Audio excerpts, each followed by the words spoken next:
Prime Minister Fukuda, it's a great pleasure and honor to welcome you today to Davos. We all appreciate the special effort you have undertaken to join us here today. We know that the Diet is in session, which makes it very difficult, if not impossible, for a Japanese Prime Minister to travel abroad. But you have made it. You traveled all night and just to spend with us 24 hours of intensive discussions. Prime Minister, in some way, the theme of this meeting, the power of collaborative innovation, reflects also your leadership in Japan. And when I was asking my Japanese friends how to introduce you, I came to the conclusion that we should welcome you as the power of collaborative, innovative leadership in Japan.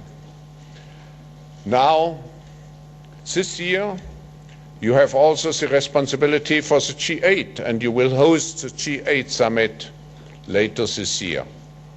And as it has become a tradition, you are coming here at the beginning of the year, and we all appreciate it, to present to us the G8 agenda.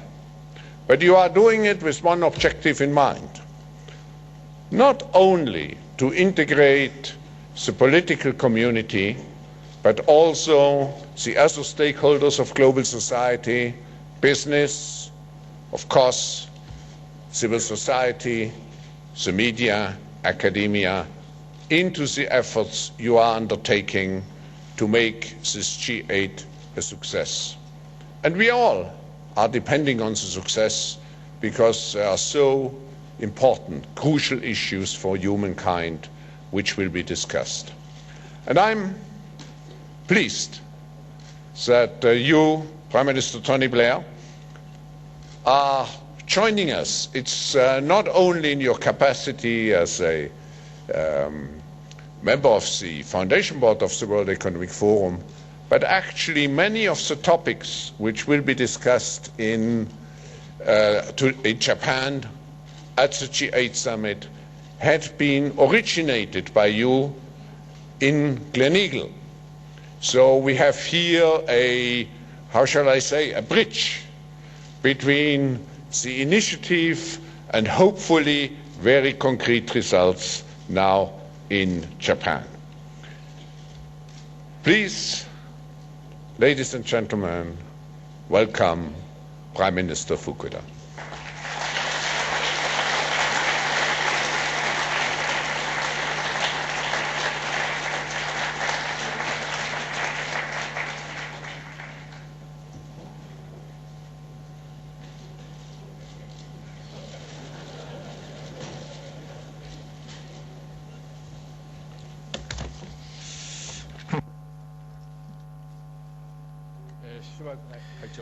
Founder and Executive Chairman, Professor Schwab, ladies and gentlemen. Thank you, Professor Schwab, for that very kind introduction. The World Economic Forum has in recent years come to be regarded as the forum for regular checkup of the overall state of global political, economic and social systems. I would like to express once more my great respect to Professor Klaus Schwab for his tremendous foresight and great perseverance in developing this forum thus far for the past 37 years. Since I assumed the position of Prime Minister, I have been managing the government in a domestic political situation which Western politicians may be used to, but is challenging for me. The world is also facing numerous and diverse challenges. Among them are concern for the future of the world economy stemming from the subprime mortgage loan problem, climate change, the fight against poverty towards the achievement of the Millennium Development Goals, or MDGs, and security-related issues such as terrorism and proliferation of weapons of mass destruction.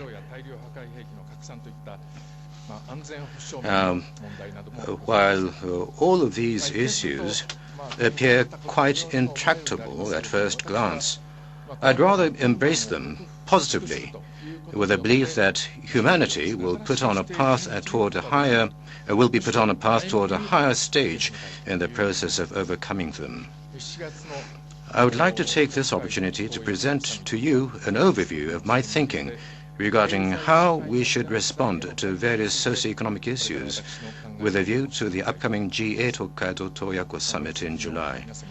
Ladies and gentlemen, the risk of the global economy taking a downward turn is increasing against the backdrop of the subprime mortgage loan problem in the United States and the surge of petroleum prices to record levels, among other issues. We have seen the development of new financial techniques, and at the same time, risk has come to be distributed all around the globe through securitization. Yet the corresponding risk management had become overly lax.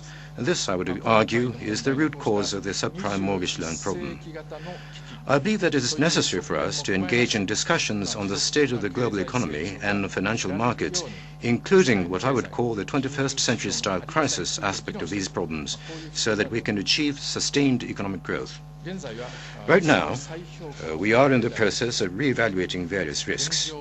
There is no need to take an excessively pessimistic view of the current situation. But at the same time, we do need to have a sense of urgency as we engage in coordinated actions while each country also implements necessary domestic response measures. In working to resolve the subprime mortgage loan problem, there are lessons that can be drawn from Japan's painful experiences upon the bursting of the bubble economy. The first of these is that a swift response is absolutely imperative. Second, it is critical to nip in the bud potential credit crunches resulting from diminished capitalization among financial institutions. From this perspective, I welcome the efforts of various countries' fiscal and financial authorities. The fiscal and financial authorities of the major economies have been analyzing the causes of the recent turbulence in the financial markets and are urgently examining various medium to long-term measures. And this issue is expected to be on the table at the G7 meeting of finance ministers and central bank governors in February. I'll be working intently to move these efforts forward. Turning now to the Japanese economy. After the collapse of the economic bubble, the economy stalled for some time, but we have been engaged in decisive action to push through dramatic reforms aimed at invigorating the private sector. Companies have undertaken far-reaching management reforms, and the Japanese economy has maintained gradual but steady growth over the long term without relying on public spending. Looking at our financial system, the ratio of non-performing loans of our major banks has improved to 1.5%. Thus, the non-performing loan situation is now resolved, and we have succeeded in bringing stability to the financial system. Japan's major financial institutions now stand on solid financial ground, able to provide a smooth flow of capital. Moreover, Japan's banks and other financial entities have only limited exposure to financial products related to subprime loans, making the repercussions for Japan limited. Yet, major structural changes are taking place in the global economy, and moreover, the Japanese economy now faces various challenges, such as the graying of the population, but here again, or declining fertility. But here again, I view these challenges as opportunities.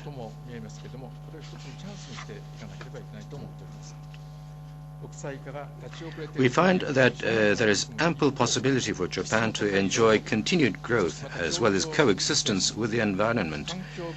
We can achieve that while squarely addressing sectors that are lagging in their international competitiveness, further expanding our strengths, such as our well-educated labor force, the high value we place on collaboration, and our advanced environmental technologies, to name just a few. In keeping with this way of thinking, I'll be formulating an economic growth strategy in concrete terms and putting it into action. As part of this, I'll continue to advance efforts towards market liberalization, including reforms in the areas of foreign direct investment in Japan, trade procedures, and the financial and capital markets, and thereby enabling the Japanese economy to expand in step with growth around the globe. I feel strongly that continuing such socio-economic reforms go beyond simply benefiting Japan. In light of current circumstances, it is also our obligation as a member of the international community. Ladies and gentlemen, the G8 Hokkaido Toyako Summit will take up discussions on the future of the planet, and it is an ideal opportunity to open perspectives towards a bright future. Climate change is a top priority. Global environmental issues have now gone beyond the discussion stage to become real problems with significant effects on our day-to-day lives and economic activities. This constitutes a major new challenge for humanity, as we could be courting catastrophe in both the natural environment and our socio-economic activities if we stand by and do nothing. Last year, Japan proposed the Cool Earth 50 initiative, and we have called for a halving of global greenhouse gas emissions by 2050. Today, I would like to present to you my Cool Earth promotion program, which will be implemented through the following three parts. And this is my proposal. These are post-Kyoto framework,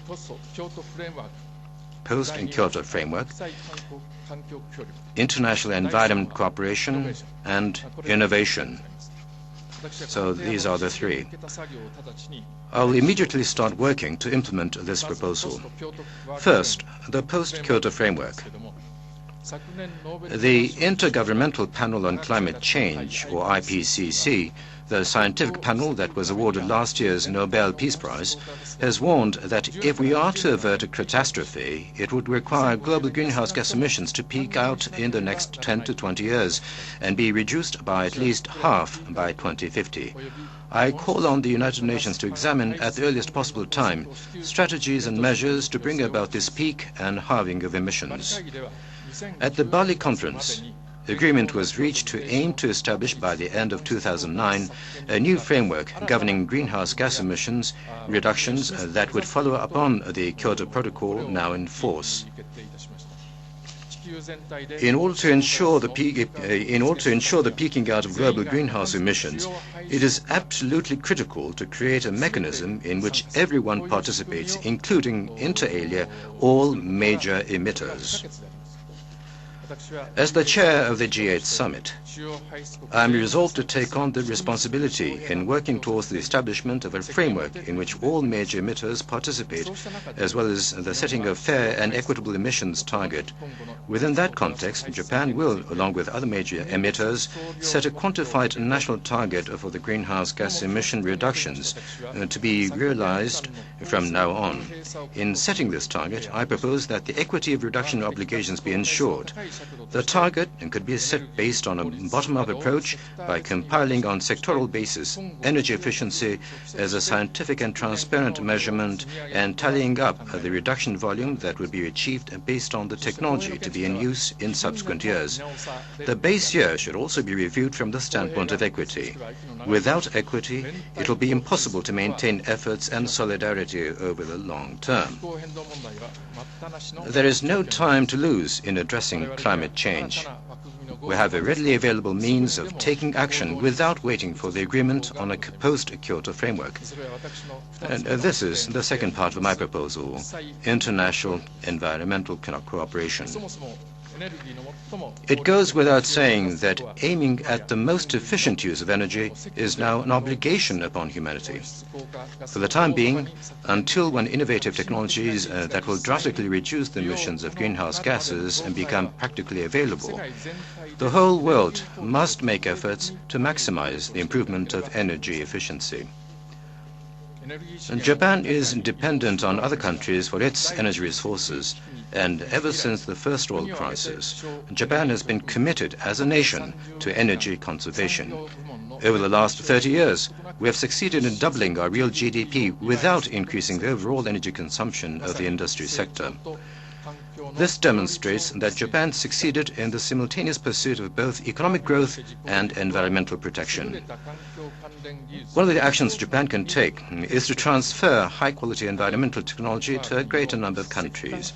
For example, if the level of efficiency in Japan's power plants is achieved in the three countries of the United States, India, and China, the resulting CO2 emission reductions would amount to some 1.3 billion tons, the equivalent of Japan's annual total emissions. I propose to set a global target of 30% improvement of energy efficiency by 2020. The other pillar of international environment cooperation is assistance to developing countries that are aiming to achieve both emissions reductions and economic growth and working to contribute to climate stability. As one measure, Japan will establish a new financial mechanism, a Cool Earth Partnership, on the scale of 10 billion US dollars. Through this, Japan will cooperate actively with developing countries' efforts to reduce emissions, such as efforts to enhance energy efficiency. At the same time, we will extend the hand of assistance to developing countries suffering severe adverse impacts as a result of climate change. In addition, Japan aims to create a new multilateral fund together with the United States and the United Kingdom, and we call for participation from other donors as well. We will use such instruments to strengthen our solidarity with developing countries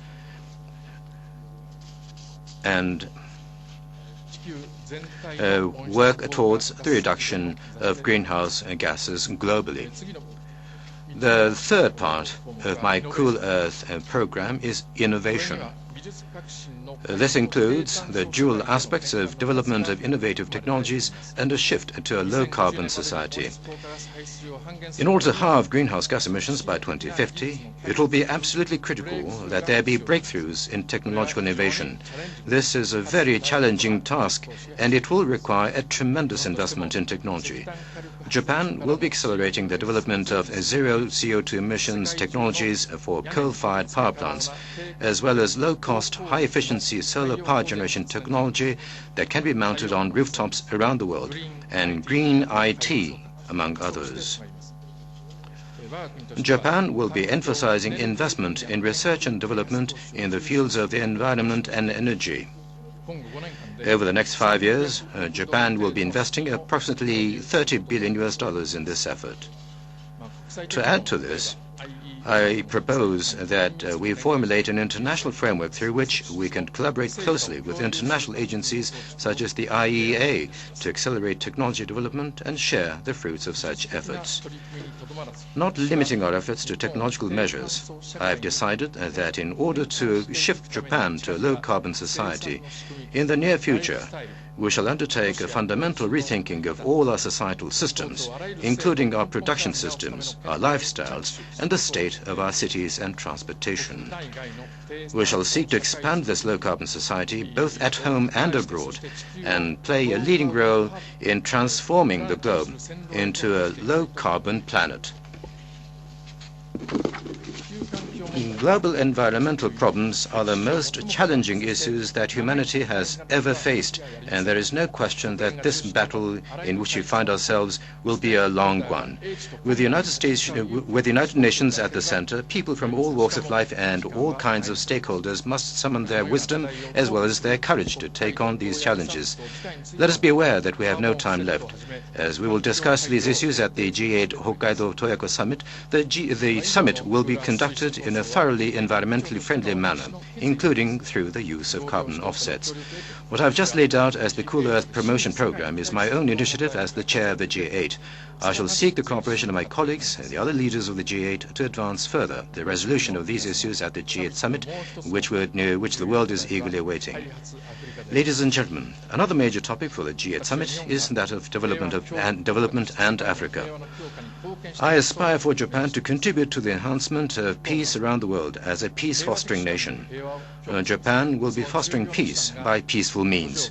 Providing assistance for the development efforts of developing countries is an important means to this end. With regard to Africa, I shall be convening the 4th Turkey International Conference on African Development, or TICAD4, in Yokohama in May, to advance discussions on African development under the theme of Towards a Vibrant Africa. The G8 summit, under the theme of development, will take up development issues around the globe, including those of Africa. At the turn of the century, global society set forth the Millennium Development Goals to fulfill its high ideals.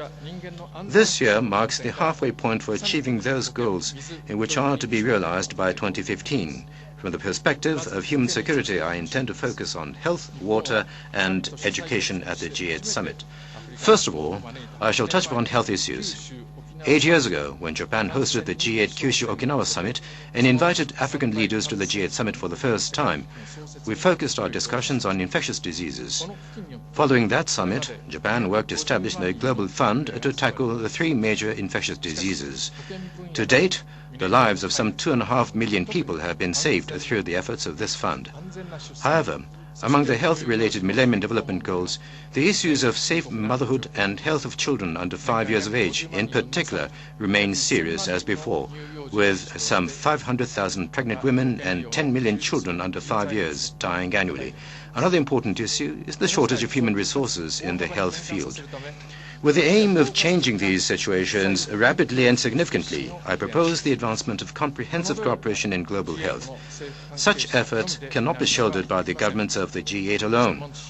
We must instead formulate a framework for action to raise the overall level of the healthcare system with the participation of all relevant stakeholders, such as international organizations and health policy experts with expertise and experience, NGOs active in local communities, civil society groups, and private sector entities.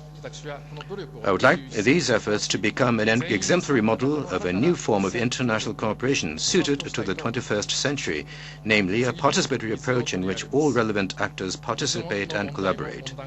Next, I'll move on to the issues of water. As global warming progresses, water issues also should be discussed at the international level. Water-related disasters constitute a serious threat. Without a safe water supply, good health cannot be achieved, and without access to water, there can be no development. I intend to promote international cooperation for the effective management of water, a cycling resource. The issue of education is also a challenge. For all people and all nations, education is the basis for engendering self-reliance and development.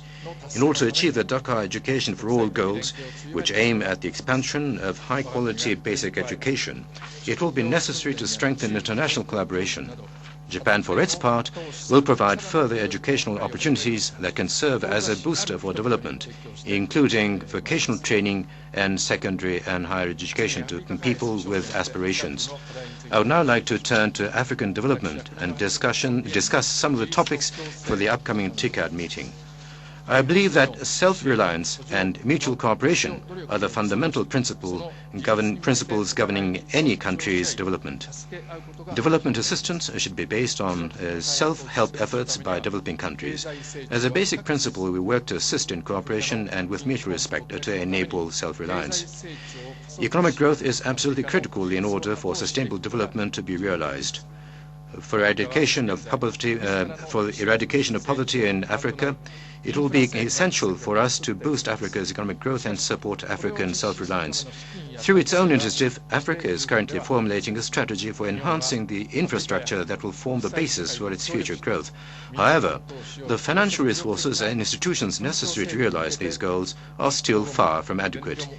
In cooperation with the countries of Africa and the international community, Japan intends to put forth a blueprint for region-wide infrastructure development, including, for example, a road network and electricity grids, with a view to creating an appealing environment that will attract a private investment.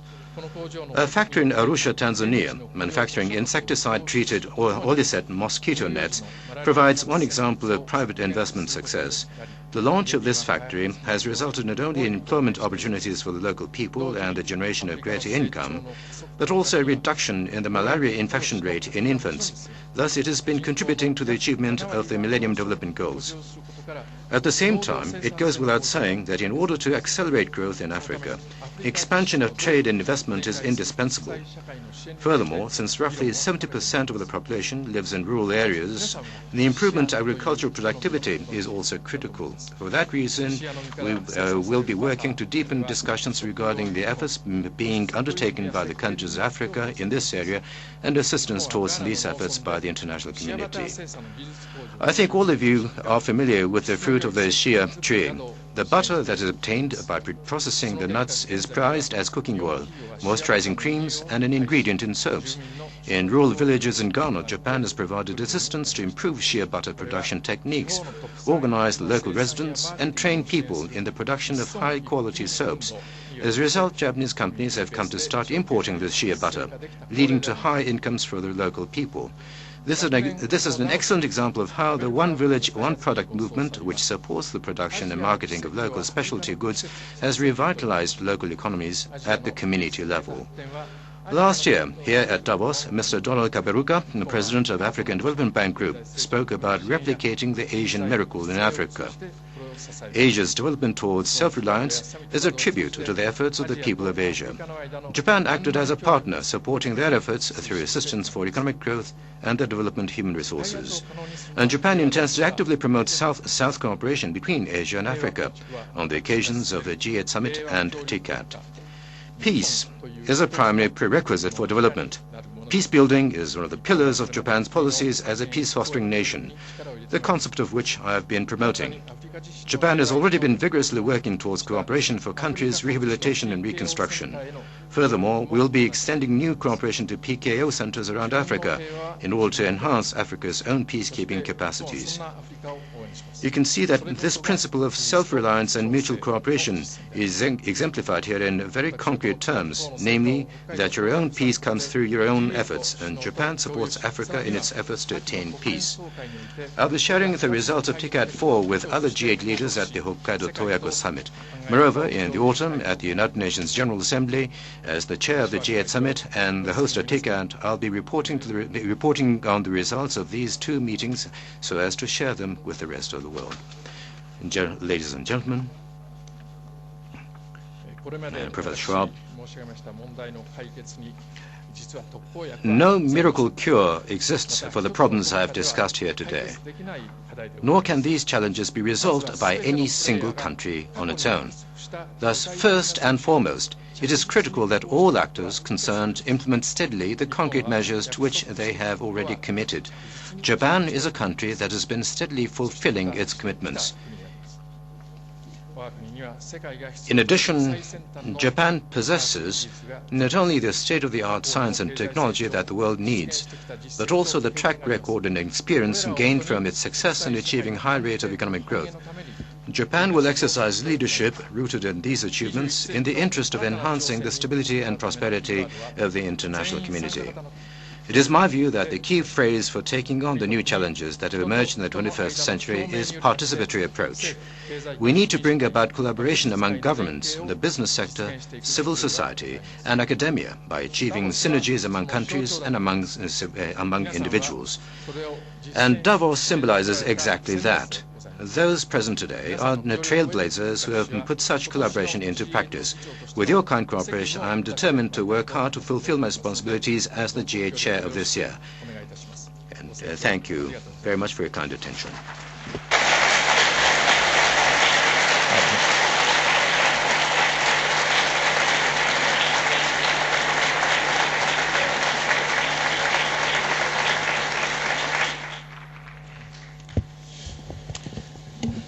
Prime Minister, thank you very much indeed for that speech that I think was important and groundbreaking, and some of the announcements of substance that you made in that speech I think will make a big difference to the way that the G8 operates this year.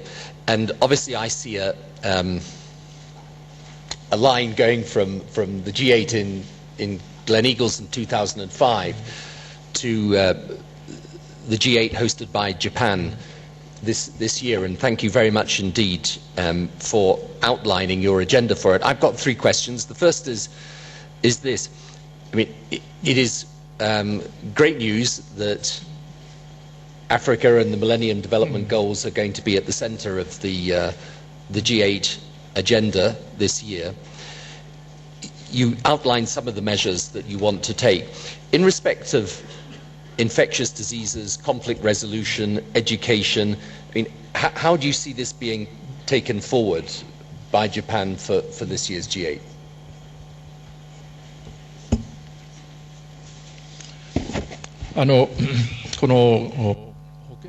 Thank you. With regard to this question of health and sanitation, this is an issue that we attach great importance, and we have addressed these issues squarely.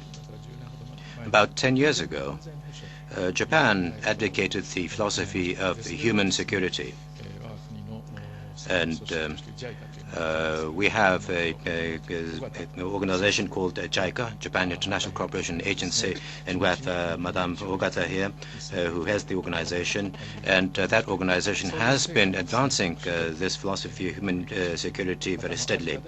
And we believe that this has been proven successful in Africa as well as in Asia. Through these experiences, we are trying to figure out what sort of measures will be best, and that is something I would like to propose at the G8 summit and other fora. But we need patience, perseverance, and these are challenges that require time to resolve. So I hope that all the member countries will also understand and share these efforts that Japan are making and cooperate with us. So these are issues that are central to our matters of interest. Thank you. The other issue, obviously, which you devoted a lot of attention to in your speech is the issue of climate change. And I think what people are really interested in is, because your Cool Earth promotion policy, I think, is a very exciting initiative. The funding that you've put forward is going to be a substantial help in areas for innovation and partnership. How do you see the prospects of getting an agreement, at least in outline, kind of, if you like, the architecture of an agreement for this year's G8?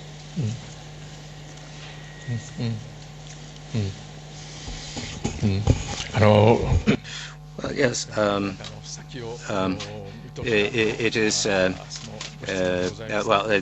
The question really looks very much forward to the future. Well, Japan will be chairing the G8 summit meeting this year, and we are in position to, shall say, put together the views of the participating countries. So we should like to sound out the wishes of the countries concerned, and the important task is what sort of conclusion we shall be able to put together.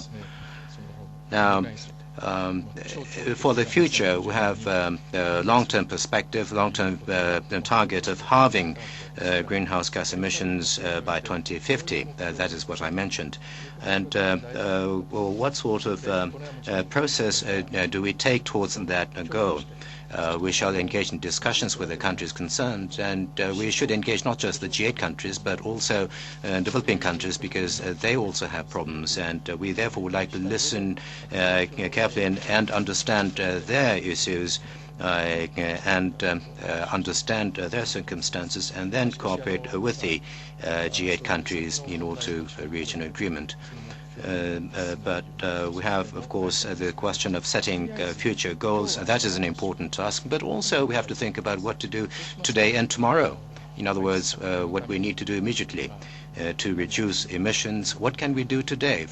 Now, from that perspective, we need to fully utilize existing technologies of today.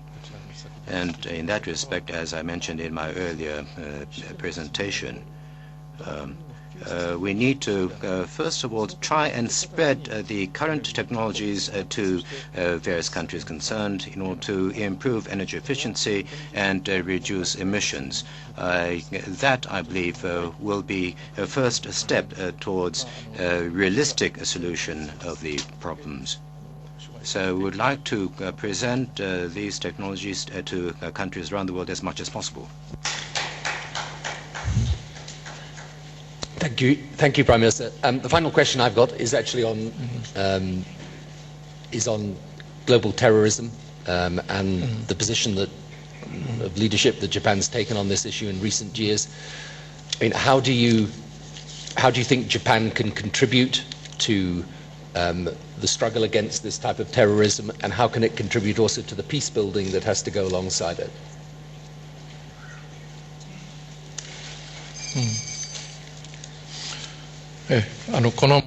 Yes, well, on this issue, terrorism,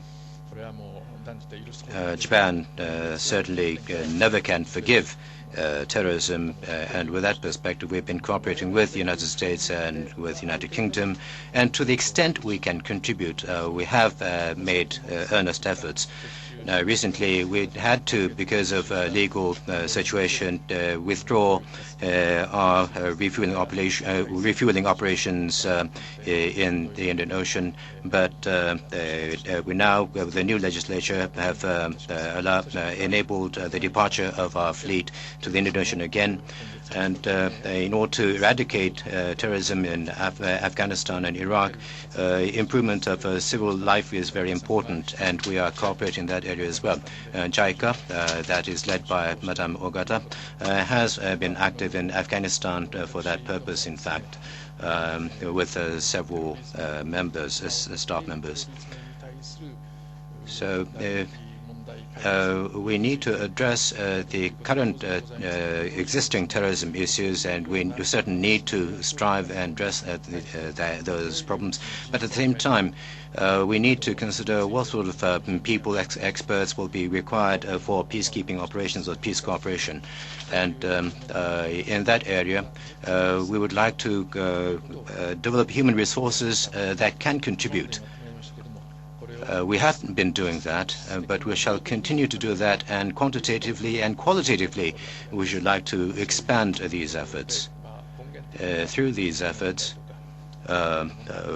we certainly, of course, we have to address more fundamental problems of poverty, and so in order to address that issue, we should like to continue with our efforts in Africa and other parts of the world as well. Prime Minister, at the beginning of your speech, you outlined your reactions concerning the present economic situation. Now, in the session which was preceding this session, the Director General of the IMF called for a fiscal stimulus program, not only from the United States, but including all countries.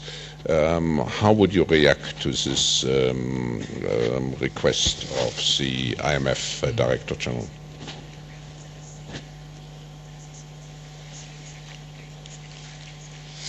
Well, this matter is something that each country needs to consider what is the best measure that each country or that country can take or should take. And the United States has decided to mobilize fiscal stimulation by reducing taxes. In the case of Japan, would the same measure be best? That is a question we have to really think hard about. There may be better measures for Japan, measures that are different than US, and European countries may also employ different measures. But what is important is that if we are to employ certain measures, especially when equity markets are sliding very rapidly, and peoples around the world are worrying about the prevailing situation, then countries that are capable, I believe, need to act in concert. And as I said, each country, of course, needs to take the necessary measure for each country in acting in concert. And now, what about Japan? Fortunately, Japan's economy today is not faring extremely well, but still manufacturing output continues to rise steadily, and exports continue to grow steadily as well. So bearing these circumstances in mind, we need to consider what is best for Japan.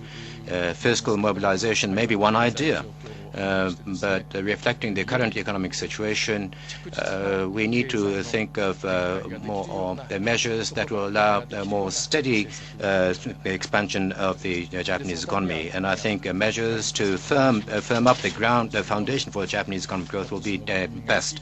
And that would mean measures to stimulate domestic demand so that people in our country can enjoy better living in society. And we are thinking and to stimulate consumption. So we are thinking of what measures can be taken, but I don't think current situation would allow for fiscal mobilization. First, this discussion, and in terms of conclusion, I may ask you a very personal question. You have outlined the objectives of your G8 chairmanship. When people look back in 10 years from now to the summit in Hokkaido, what do you feel personally they should most remember of this particular summit under your chairmanship?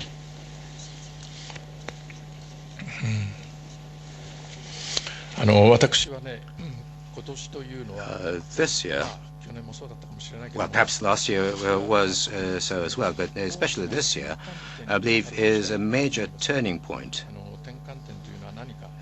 What do I mean? I earlier mentioned the climate change issue. The world really needs to drastically change its mindset. Historically speaking, in that respect, I believe we are at a major turning point. And on the economic front, we may have taken for granted economic activities in a capitalistic society, but we have to question the propriety of such activities. And for renewed economic growth, what are the best measures? We have to stop and think these questions ourselves.